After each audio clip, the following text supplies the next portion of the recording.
Good afternoon, Lilligans, anti-novelists, curious onlookers, and friends. Welcome back to Zettelkasten for Fiction, where imagination finds order, the book that I'm writing for you, so you can get your book written. So, let's dive right in. I got a couple of questions after I posted yesterday's video talking about the things that I take with me when I go on my traveling writing retreats. So I thought, well, I'll just answer those with a video. So one of the first questions I got was, where did I find my little tabs?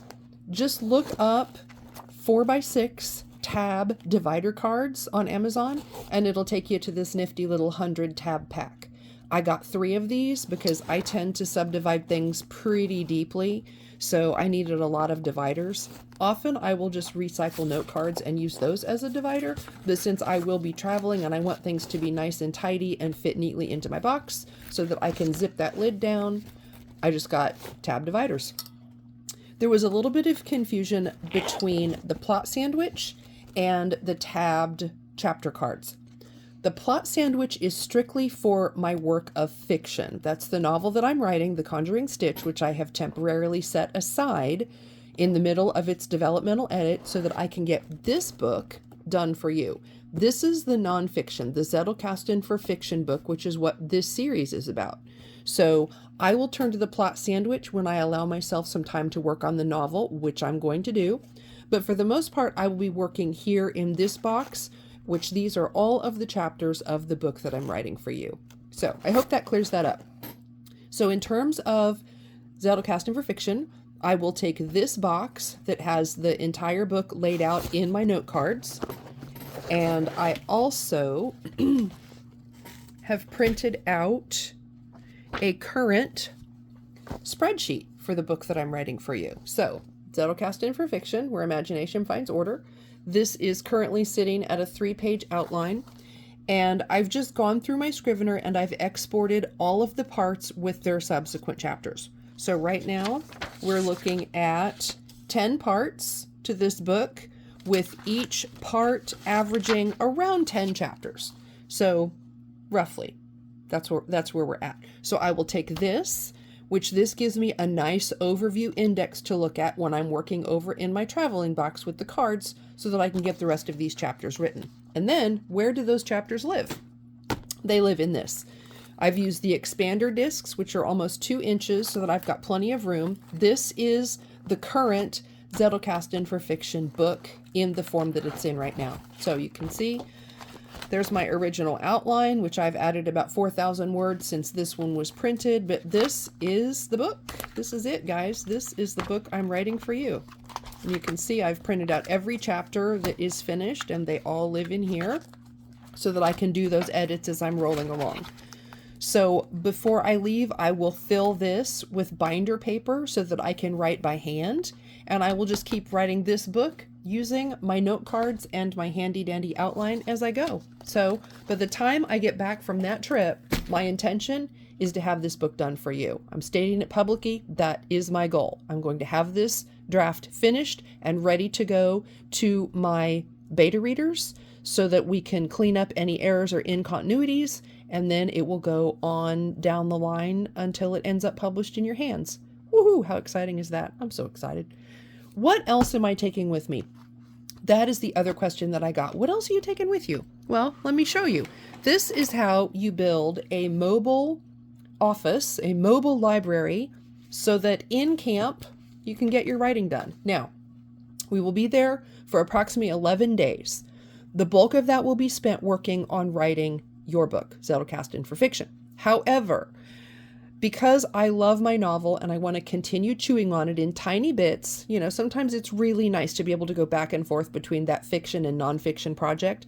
I will be taking my novel with me. So the number one thing I have, this is my novel. It's printed out in 3 sections so that I don't have to work with huge chunks. Each one is about a 1/2-inch section. And right now it is capped out at 306 pages. So I'll take the novel with me. I will take the calendar that the novel world lives in. If you know anything about me, you know that this novel is largely plotted first on a big fold-out paper timeline where I've plotted in everything that happens from 1879 when Marshall Branch is born going forward. I don't have that timeline within reach, but it's in other videos. It's literally just a big piece of fold-out easel paper with a straight line and all of those years plotted out. But the calendar, this is where the real magic happens. Oh, look at that, as if on cue. My timeline makes an appearance. See, it's just a big fold-out piece of paper that has all of those plot points on it, and it folds over on itself for other years and timelines and plot points. But that is my master map. That is the master of the novel. So that'll come with me, tucked into the calendar. Then the calendar itself, I have a 2019 calendar printed out because 2019 is the year the novel takes place, from March to approximately September, give or take. Then each day I have a 4-person calendar so that I can track up to 4 people at a time, and I can go through their day and know at 9 a.m. Branch is at the ranch doing paperwork, which he's my main male. My main female is going to visit another character. My bad guys are missing in action. I don't have anything filled in for them. But I can just literally look day by day through this calendar and tell where each character is in relation to the others and what they're all doing. So that is a super handy tool. So I'll take that. And then finally, for the novel world, this journal is where I'm tracking my developmental edit. So after a novel is completely written, you have a pretty solid, good draft 1, okay? Then you're going to make a developmental edit pass. Some people hire a developmental editor. I'm doing this first pass myself. The developmental, or sometimes called a continuity edit, is something that you do to make sure that your story flows and makes sense from point A to point Z. You're just going and reading to make sure all of the threads tie up, all of the timelines line up, all of those pieces fall into place to make a cohesive story from start to finish. So the way I'm doing that in this book is I have an entry for each chapter number, and I've divided it in 4. You can see if I can get these papers out here. There's 4 tabs, part 1, part 2, part 3, and part 4. So those tabs guide me so I can tab to each of the 4 major sections as I've identified them for this edit. And then I literally just start. Let's just take a look and see what's in here. Let's go to part 1. Bingo. So developmental edit number 1. I began on February 24th of 2024. March, April, May, June, July. I was 5 months into this developmental edit when on July 9th I started writing the Zettelkasten for fiction book for you. So I set this aside.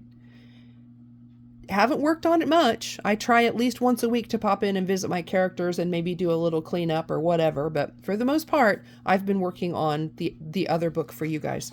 But see, like here, I just make myself notes. Chapter 1, I'm going on through, and I just note line by line, page by page, chapter by chapter, what's happening in the story. And I'm just making notes to myself. Here I've lined out some clues of things that need to be discovered and what have you. I also have some note cards that I have since created that need to be reviewed against the story. And I also have some other drafts that I need to review against the story. So all of that will come with me. My intention is, of all the days that I'm there, I intend to treat myself to 2 days to work on this developmental edit and get these items that I've tucked in here sorted, processed, and cleaned up and into the story or filed away. It's gotten away from me because I've been working on the other book. So I just want to get this tidied up, tie up all these loose ends and these edits. I'm including for myself a cause and effect tracker, which that's where I track and assign myself tasks based on things that need to be done. And I've also included a character development grid, several worksheets for that. Again, character problems or questions, I just make myself research tasks or notes, things I need to look up, what have you. So I have all of my worksheets tucked right into the back of that book. So this book contains my homework for the trip. So this will come with me, no question. This, coupled with the new outline that I've just printed out for the novel, takes me all the way through to the point where I have left off, which is on page 306. You can see it goes, this baby is long. This is 14 pages long and goes all the way through the end of the story. So this is my master outline for the chapters in the order that they appear in, so I can go through and I have something solid, something indexy, if you will, to guide myself through this edit as I'm reviewing the written chapters. So that is novel land. So those are the two sides. You've got nonfiction land, which is Zettelkasten for fiction, where I'll primarily be working from my note cards and drafting out the remaining chapters. I will also take the folders that correspond to my note cards for each chapter, and I have raw information that needs to be processed, indexed, citations written, and included in some of those chapters for you guys.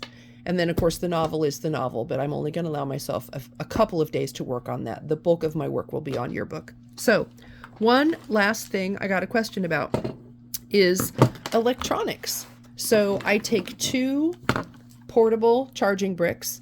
One charges my pad and my keyboard, and you'll see my keyboard in just a second. And by pad, my Kindle Scribe is over there somewhere. I'll take that, and this little charger will charge that. The cool thing about the Kindle Scribe is its charge will last for a couple of weeks. So this baby is amazing. And the cool thing is I took my manuscript, converted it to PDF, uploaded it to my Kindle, and bada boom. I can open my Kindle, go to my account, and my manuscript is sitting there in PDF. So if I didn't want to take the big bulky paper version, I have it on here, and I can just flip this open, and I can be reading and making notes to myself right in my Kindle. So this is another awesome tool to have if you need to dial down the paper that you take and just go for something that's lighter and more portable. The Scribe is an excellent, excellent device. I highly recommend it. I love mine. I use it a lot, especially when I'm editing my novel and I don't want to carry all of this around with me. So in addition to my chargers, I have this little setup. So first, I have this, which is a little, it's a phone stand, all right? So it folds down flat, stands up, and you can take your phone. Oh, I'm recording on my phone, so I can't put it in there, but we'll pretend like this is my phone. It just seats right in there, or you can seat it sideways if you want larger view. And so that's just a little stand. I can also stand my pad up in there, but my Kindle Scribe comes with its own kind of stand that's built into the case. You just flip it over backwards and it stands up that way. But if I'm typing and I just want to work on my phone, I set my phone up on this little stand, and then I have this amazing fold-out keyboard with a mouse trackpad. This is why I chose it. I absolutely love having everything all in one. So it's a full-size keyboard, perfect little mouse trackpad. You just click it on. It holds about a 2-hour battery charge. I haven't pushed it past about 2 hours. The rumor is the charge will last even longer, but I can't testify to that. I do know that it charges pretty quickly and it lasts a good few writing sprints for me, which is all I need anyway. So that is my little portable pad. I just wireless sync it to my phone. We'll pretend that's my phone. And I can sit literally and work anywhere because I only need these 2 items. I can stick these in my pocket, not even kidding. Sometimes I will go on a hike, throw that in my pocket, and I literally have a mobile library at my fingertips, which is pretty flipping awesome. So those are the only other things that I'll take. Yeah, all I need is my note box for your book and my hard copies for the novel. That's it. I'll probably take a couple of books just to do a little light reading or what have you, but otherwise that's what will be in my writing bag on the trip. So today I have finished, let's see, I finished writing on the protagonist and I have finished the chapter on the antagonist. So next I will move on to the antagonist by proxy, the contagonist, and the villain. So I still need to write about those 3 character types in order to complete this section. And then I will be moving on to foundations of the novel, where I start digging into the fundamental theories of the novel, theories of creative fiction, what is the nature and the function of good fiction. We just get a little philosophical in that part. So I think that'll be fun. And we will be making cards and building your Zettelkasten the whole way. So I'm going to leave you there for today. That tells you what's in my travel bag in a nutshell. I should be able to fit all of this stuff comfortably into one backpack, which is my goal. So with that, I'll leave you here.